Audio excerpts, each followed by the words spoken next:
সবাই বলতেছে আমার ভিডিও ভাইরাল হয়ে গেছে, আমি তো পুরো আনন্দে নাচতেছি। তাড়াতাড়ি ইউটিউব চ্যানেলে ঢুকে দেখি কলা হয়েছে মাত্র 600টা ভিউ। ওমা, এরপরে ফেসবুকে যেয়ে দেখি ভাইরে ভাই কি পরিমাণ ভাইরাল হয়ে গেছে আমার ভিডিওটা। কিন্তু আমার কোনো লাভ হলো না, না আমার ইউটিউব চ্যানেলে সাবস্ক্রাইবার বাড়লো, না মানুষ আমাদের চিনলো। যে যেরাম পারলো তার ফেসবুক পেজের থেকে ছাড়লো আর ভিডিও ভাইরাল হয়ে গেল, তার পেজ গ্রো হয়ে গেল। আমার কোনো লাভ হলো না।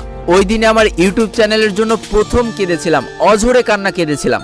কিন্তু বিশ্বাস করো, কষ্ট পেলেও সেদিন ভেঙে পড়িনি। ওই ভিডিওটার মাধ্যমে 1000 সাবস্ক্রাইবার হয়ে গিয়েছিল, আর সেই 1000 জন আর্মিকে নিয়ে আমি আমার যাত্রা শুরু করে দিয়েছিলাম নতুন ভাবে।